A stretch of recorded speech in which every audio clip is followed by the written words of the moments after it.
सदाबहार सच्ची कहानियों में आप सभी का स्वागत है। मेरे घर में ऐसा कोई कमाने वाला नहीं था। मेरी सास हिम्मत करके आगे बढ़ी थी। वह घर की गाड़ी चलाने के लिए, शादी विवाह के लिए खाना पकाना शुरू कर दिया था। मैं घर में उनकी भरपूर मदद कर दिया करती थी। साथ किसी खाना पकवान के लिए काम करती थी। पहले छोटे मोटे शादी पार्टी के लिए खाना पकाया करती थी।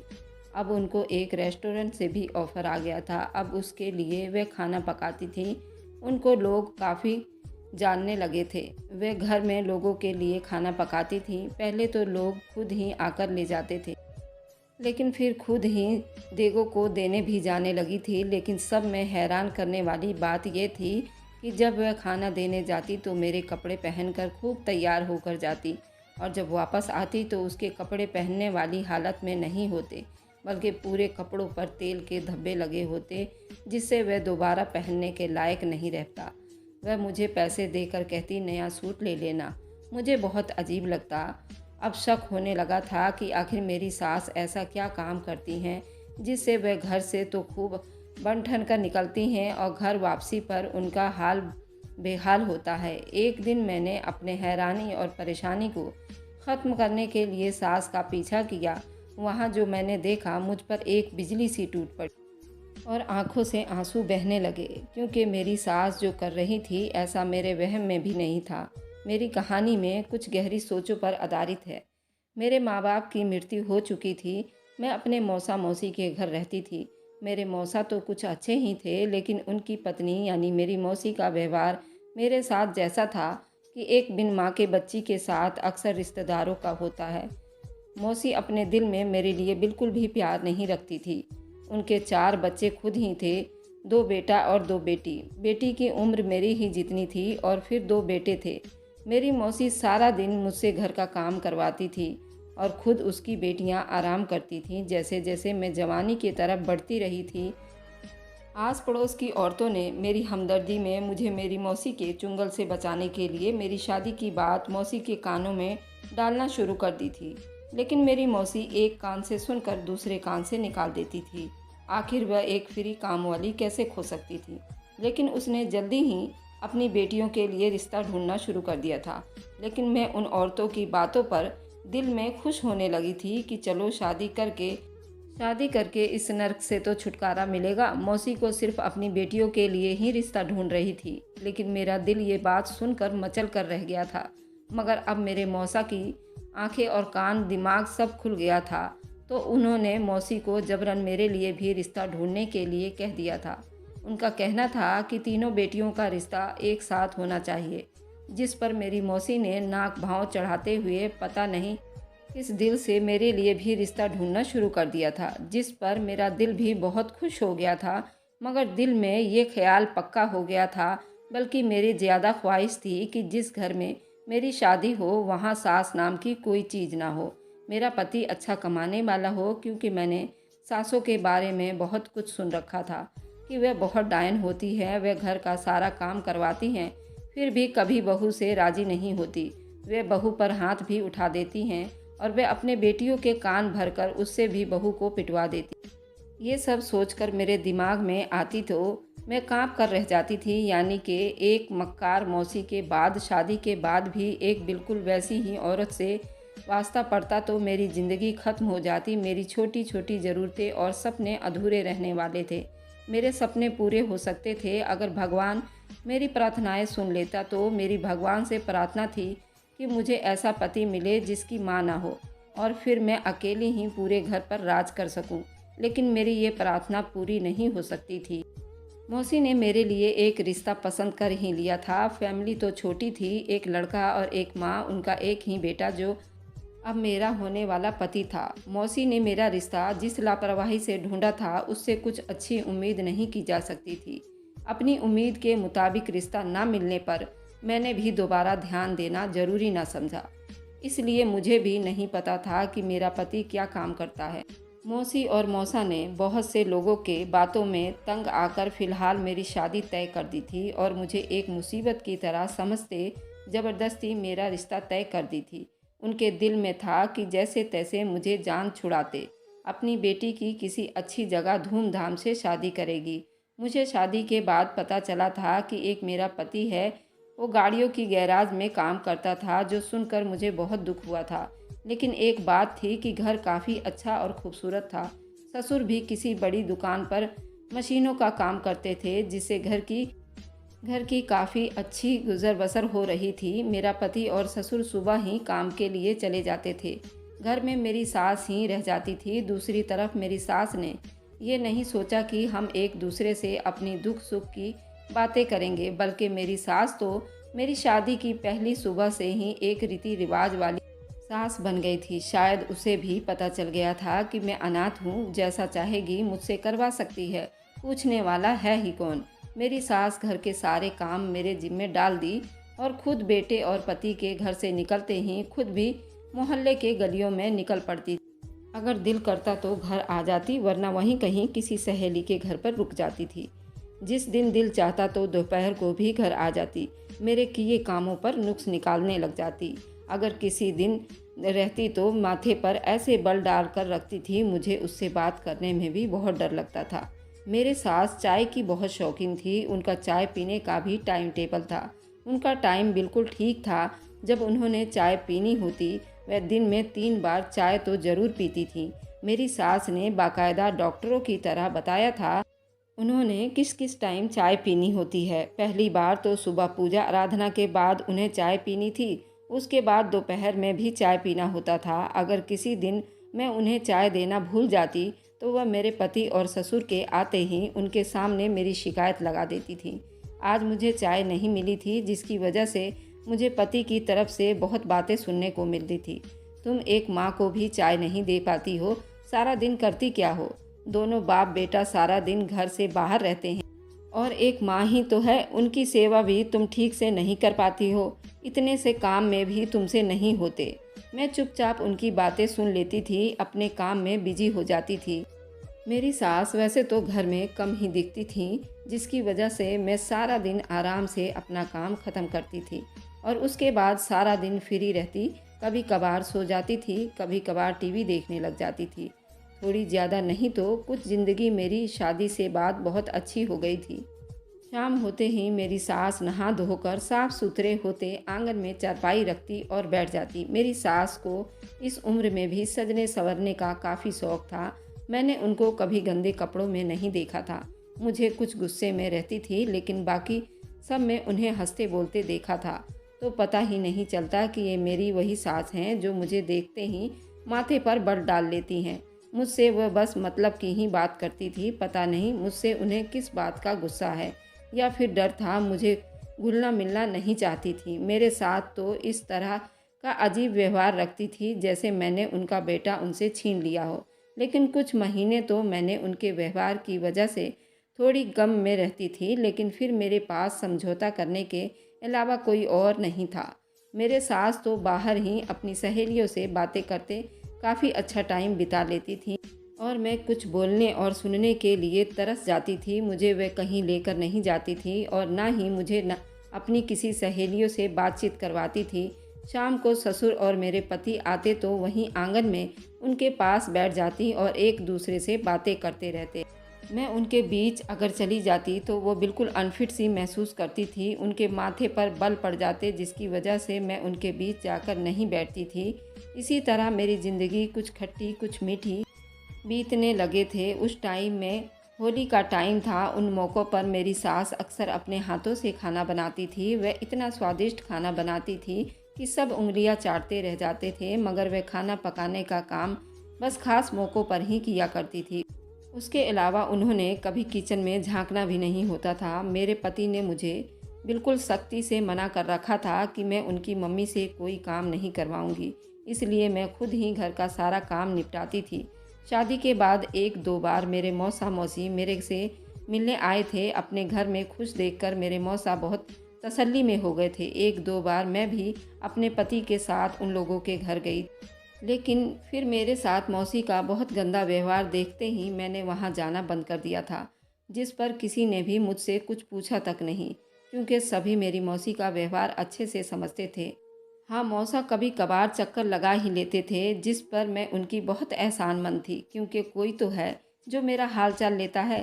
मुझे जब अपनी माँ बनने की खबर मिली तो मैं बहुत ज़्यादा खुश हुई थी, क्योंकि जो मेरी तन्हाई दूर करने आ रहा था, जो सिर्फ मेरा होगा, बाकी घर वाले भी उस खबर पर बहुत खुश थे। सबके चेहरे खुशी से खिल उठे। अब हमारे घर की किसी नन्हे मुन्ने की किलकारियाँ गूंजेंगी। टाइम धीरे धीरे बीतते गया। उस बीच मेरी सास की तो वही रूटीन थे, लेकिन मैं अब उदास होने की बजाय अब अपने आप में मगन रहने लगी थी। कुछ टाइम बाद मैंने एक सेहतमंद बेटे को जन्म दिया था। सब खुश थे ही, लेकिन सब मेरा पति तो जैसे अपने बेटे के पीछे पागल हो उठा था। मेरी सास भी अब अपना बाहर जाना कम करके अपने पोते में दिल लगाए रखती थी। हम बाकी सब जान उस छोटी सी जान में अटकी थी। मेरे बेटे के कारण ही ये सब हुआ था। अब मेरी सास भी कुछ मुस्कुराकर मुझसे बोलने लगी थी। अब शाम को सब इकट्ठे बैठते तो मेरे बेटे के कारण भी उनकी बातों में हिस्सा लेने लगी थी। अब तो सिर्फ मेरे बेटे के बारे में ही बातें होती थीं। उसका रोना, उसका हंसना, उसका शरारत करना, सब ही बार बार एक दूसरे को बताते और खुश होते थे। बहुत ज़्यादा खुश रहने लगी थी। जिंदगी में अब जाकर मेरे एक पूरा घर उनका सुकून पाया था। मेरे अंदर सुकून के साथ बहुत सारे सपने भी उभरने लगे थे। मेरे चेहरे पर अब हर टाइम धीमी सी मुस्कुराहट रहती थी। मुझे लगता था कि अब ज़िंदगी पूरी हो गई है। अब मुझे इसके अलावा कुछ भी नहीं चाहिए था। अब तो ज़्यादा पैसों की चाह भी नहीं रही थी। ना ही सास अब बुरी लगती थी, क्योंकि वह अब मेरा ख्याल रखने लगी थी। जब मैं घर का काम कर रही होती थी, वह आराम से मेरे बेटे को संभाले रखती थी और मैं बगैर तंग हुए घर का पूरा काम करती थी। मगर शायद ज़्यादा खुशी मुझे रास नहीं आई थी। मेरी खुशियों के दिन बहुत कम थे। मुझे लगा शायद मेरी खुशियाँ सुख को मेरी दुख ही नज़र आने लगी थी। एक सुबह मेरे रोज़ की तरह मेरे पति और ससुर मेरे बेटे को खूब प्यार करते हुए अपने काम वो चले जाते थे। मैं भी उनके जाने के बाद घर को समेटने लगती थी। बेटी के पैदाइश के बाद घर का काम कुछ बढ़ गया था। मुझे ज़्यादा टाइम लगता था। सब कुछ ठीक था, लेकिन फिर भी आज मेरी तबीयत बहुत सुस्त हो रही थी। हर चीज़ से अजीब उलझन हो रही थी और दिल में बेवजह घबरा रही थी। मैं काम करते सोचा कि काम ख़त्म करते ही थोड़ी देर सो जाऊंगी तो क्या पता तबीयत ठीक हो जाएगी। अभी मैं उन्हीं सोचों में गुम होकर काम ही कर रही थी कि मेरी सास के फ़ोन पर किसी की कॉल आ गई, जिससे सुनते ही वो बहुत ज़्यादा परेशान होती हुई कमरे से बाहर निकली थी। ऊंचा ऊंचा रोते हुए कुछ बोलने की कोशिश करने लगी थी, लेकिन परेशानी और रोने से उनसे बोला भी नहीं जा रहा था। मैंने उनकी हालत से घबराते देखा। जल्दी से उनके पास जाते हुए उनसे रोने की वजह पूछी थी। मेरा खुद का दिल ऐसे धड़क रहा था जैसे कुछ बुरा हो गया हो। रवि मेरे पति का एक्सीडेंट हो गया था और मौके पर ही लोग उसे हॉस्पिटल ले गए। वहाँ पर उसके पापा भी पहुँच गए थे। अब उन्हीं का कॉल था। उन्होंने हमें जल्दी अस्पताल पहुँचने को कहा। मेरी सास ने बहते हुए आंसू के साथ मुझे बताई तो मैं भी ऊंची ऊंची रोने लगी थी। हमारी आवाज़ों से डरता मेरा कमरे में सोता हुआ बच्चा भी रो पड़ा था। हमारे इस तरह रोने पर मेरे घर के साथ वाली औरतें भी आ गई थी।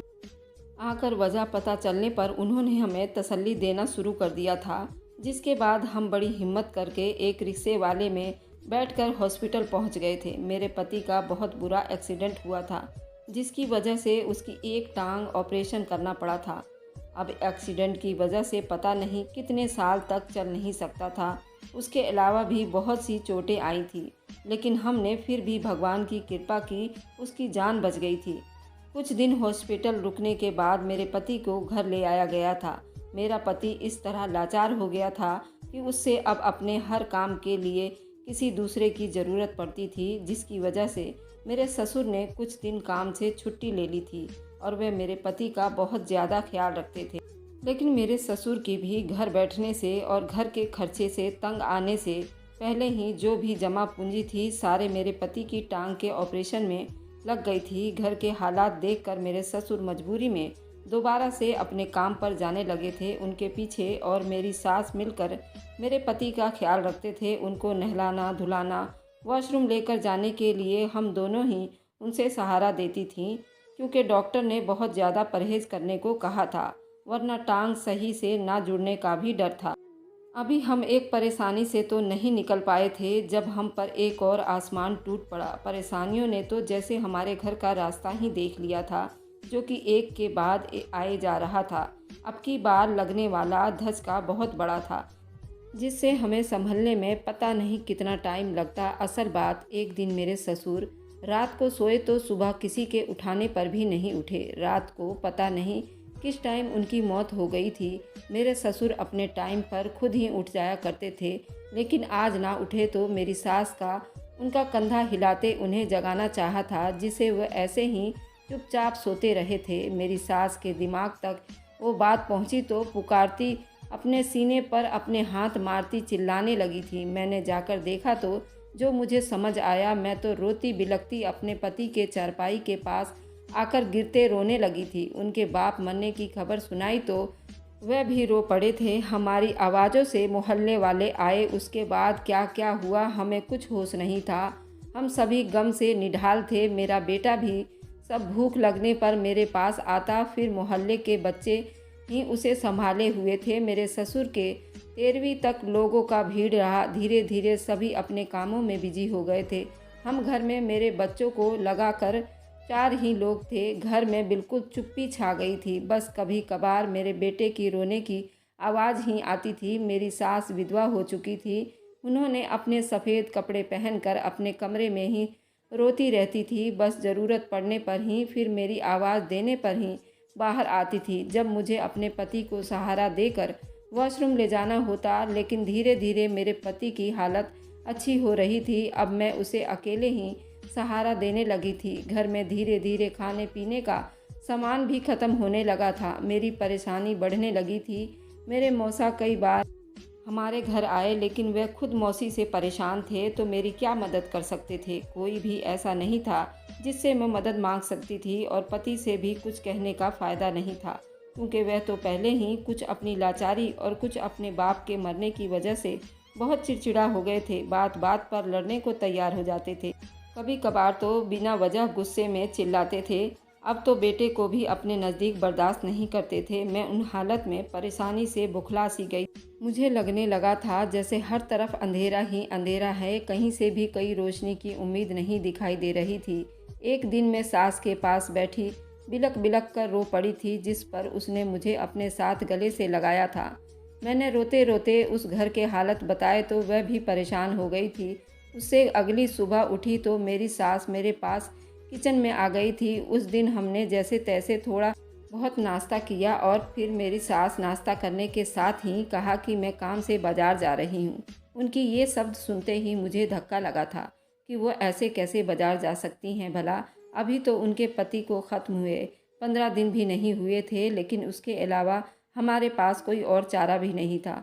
मैं मजबूरी में अपने मुंह को सी बैठी थी। मेरी सास ने अपने पल्लू से खुद को अच्छी तरह से लपेटते हुए घर से बाहर निकली थी, बाजार चली गई थी। वह वापस घर आई तो उनके हाथों में काफ़ी बड़े 2 घर के राशन के पन्नी थे। ये देखती काफ़ी हैरान हो गई थी, लेकिन उसमें खुद ही बता दिया कि उनके पास अच्छे टाइमों के बने हुए सोने की छोटी छोटी बालियाँ थी, जिन्होंने वे बेचकर सब ले आई हैं। घर आते ही मेरी सास ने मुझे अपने पास बुलाते अपनी मदद करने को कहा, क्योंकि वह खाना तैयार करने लगी थी। लेकिन वह खाना काफ़ी ज़्यादा थी। मैं साथ में तैयार कर रही थी, जिससे मैंने परेशानी से उसकी तरफ देखा कि वे आज ही ये सब लाई हैं, और क्या आज ही ख़त्म कर देंगी क्या। आखिर मैंने हिम्मत करके पूछ ही लिया, माँ इतना खाना किसके लिए बना रही हो, कोई आ रहा है क्या। मैंने उनका चेहरा देखते हुए सवाल किया था। अरे नहीं, आज बाजार 2 कामों की वजह से गई थी। एक तो घर का राशन लाने, दूसरा दुकानदारों से मिलने, जिन्होंने अपने काम वालों के लिए दोपहर का खाना चाहिए होता है, तो उनके लिए हम खाना बना देंगे, जिसके लिए वह हमें पैसे भी देंगे। ऐसे ही हमारे घर की गाड़ी चल पड़ेगी। वक्त के साथ साथ सब भगवान की कृपा से ठीक हो जाएगा और सब अच्छे से चल पड़ेगा। फिर जब तक अपना रवि भी ठीक हो जाएगा। मेरी सास ने काफ़ी तसल्ली के साथ मुझे बताया तो मेरी आंखों में आंसू आ गए कि मेरी सास हमारे लिए इतना कुछ कर रही थी। शुरू शुरू में फालतू में ही मैं उनसे डरती थी। मैं उनके लिए नहीं, इसलिए उनको मुझसे मिलने में टाइम लगा। कुछ मेरे दिमाग में भी उनके लिए फतूर था। मैंने सुना था कि उनकी सहेलियाँ उनको पट्टियाँ पढ़ाती थी कि बहू को ज़्यादा सर नहीं चढ़ाना चाहिए, नहीं तो वह तेरा बेटा ले उड़ेगी। ये बातें एक दिन मुझे साथ वाली आंटी से सुनने को मिली थी। जिस पर मैंने अपना सर झटक कर रह गई थी, क्योंकि मेरा बेटा पैदा होने पर मेरी सास घर का ज़्यादा ख्याल रखने लगी थी। उसका मेरे साथ व्यवहार भी कुछ कुछ अच्छा हो गया था। मेरा सारा दिन अब बहुत ज़्यादा बिजी हो गया था। मैंने और मेरी सास ने मिलकर मेरे पति को भी खूब समझाया था, जिससे उसका चिड़चिड़ापन भी काफ़ी हद तक कम हो गया था। वह मेरे बेटे के साथ उसकी शरारतों में मगन रहने लगा था। मेरी सास ने जो काम शुरू किया था वह दिन ब दिन बढ़ने लगा था, जिससे हमारा कामकाज भी बढ़ गया था और हमें आमदनी भी अच्छी खासी होने लगी थी। अब मेरी सास का खाना पकाया हुआ खुद ही कोई ना कोई आकर ले जाता। बस सौदा सिर्फ लेने ही बाजार जाना पड़ता। धीरे धीरे उनके पकाए खानों की दूरी दूरी तक फैल गई थी। वह जिस कंपनी के लिए खाना बनाती थी, वहाँ के मैनेजर ने एक दिन बाकायदा उनके पास आकर उनसे रिक्वेस्ट की कि उनके फैमिली फंक्शन में आए और उनके लिए बड़े पैमाने पर खाना बनाए। ये सुनते ही मेरी सास घबरा गई थी। उससे ये नहीं हो पाएगा, लेकिन फिर सबके समझाने पर मान ही गई थी। उस फंक्शन में मेरी सास ने खाना बनाने पर उनको लोग और दूर दूर तक जानने लगे थे, जिससे अब अक्सर लोग अपने बड़े बड़े फंक्शन के लिए भी खाना बनवाते थे। धीरे धीरे मेरी सास के पास लोगों की शादी ब्याह खाने के ऑर्डर भी आने लगे थे। मेरी सास ने अपने बढ़ते काम की वजह से घर में ही डेगे मंगवाकर पकाना शुरू कर देती थी। अपनी सास के काम में मैं खूब मदद करती थी। मेरी सास के काम से हमें हमारे सोच से भी ज़्यादा पैसा आने लगा था। हम घर के खर्च की परेशानी से बच गए थे, मगर फिर भी बढ़ती महंगाई के ज़माने में मुनाफा कुछ भी नहीं होता था। उस काम से मिलने वाले पैसे कुछ खाना पकाने की चीज़ें लाने में लग जाती थी, कुछ घर के खर्च में लग जाते थे। उन दिनों मेरा पति भी अब कुछ अच्छा होने लगा था। अब तो बिन बैसाखी के खुद के सहारे चलने लगे थे, लेकिन अभी बिल्कुल ठीक नहीं हुए थे, काम पर नहीं जा सकते थे। इसलिए मेरी सास का ये काम ही हमारे लिए बहुत बड़ा दौलत था। सब कुछ ठीक चलते चलते एक बार फिर अपने घर के संभलते हालत पर सुकून होने लगा था। मेरी सास के एक काम ने मुझे बहुत बुरी तरह चौंका दिया था।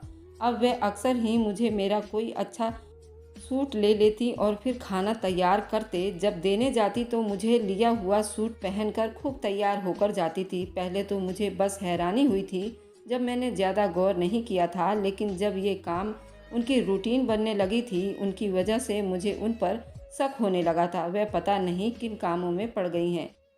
मेरे दिल में आए उनके बारे में अच्छे ख्याल बिल्कुल भी नहीं थे। मुझे उनके किरदार पर ही शक होने लगा था। मुझे लगता था जैसे काम में उनके मर्दों से भी मिलना जुलना बढ़ गया है, जिसकी वजह से वह इतनी बन ठन कर जाती हैं। अब तो उनके पास पैसा भी ज़्यादा आने लगा था, क्योंकि वह जिन दिन मेरा सूट लेकर पहन कर जाती, उस दिन वापस पर उन सूटों को गंदा करके लाती थी। मैं उन्हें दोबारा पहन नहीं सकती थी, जिसकी वजह से वह मुझे 6,000 रुपये देती कि मैं उन पैसों से जैसा चाहूँ वैसा सूट ले लूँ। मैंने एक दो बार कपड़े सिलवाए भी, लेकिन फिर भी वह मेरी सास ही पहन लेती थी, तो मुझे गुस्सा आता था और फिर वापसी पर सूट गंदा होने पर मुझे पैसा पकड़ा देती थी, जिस पर मैं नाखुश होकर पैसे पकड़ लेती थी। नए कपड़े होने का क्या फ़ायदा जब पहनने मेरी सास नहीं है। धीरे धीरे मेरा शक बढ़ने लगा था कि मेरी सास हमें कैसे पैसों की कमाई खिलाती हैं, कहीं वे गलत तरीके से पैसे तो नहीं कमा रही। इस सब से तंग आकर मैंने एक दिन बड़ी हिम्मत करके अपनी सास के घर से जाते ही उनको आज रंगे हाथों पकड़ने की नीयत से चल पड़ी थी। मेरी सास आज किसी मेहंदी के फंक्शन के लिए देगे पकाकर ले जा रही थी। उस वक्त मेरे कपड़े पहनकर तैयार थीं। घर से जाते टाइम वह खुद को दुपट्टे से अच्छी तरह से छुपाकर घर से निकलती थी, जिससे किसी को पता नहीं चलता कि वो मेरी सास भी है। वहाँ फंक्शन में अंदर जा रही थी। मैं भी उनसे थोड़ा पीछे होकर अंदर चली गई थी। वहाँ पर हर तरफ ऊंचे ऊंचे गानों का शोर था। मेरी सास ने खाना मालिकों के हवाले करते किसी और के तरफ चल पड़ी थी। नज़रें उन पर ही थी। मेरी सास ने एक जगह रुकते अपनी चुन्नी को उतारे एक तरफ रखी और कपड़ों के साथ एक दुपट्टे को अपने आजू बाजू में लपेटे हुए एक फैंसी ड्रेस और मास्क अपने चेहरे पर लगाई थी। उनकी हरकतें देखते मेरा हैरानी से मुंह खुला का खुला रह गया था।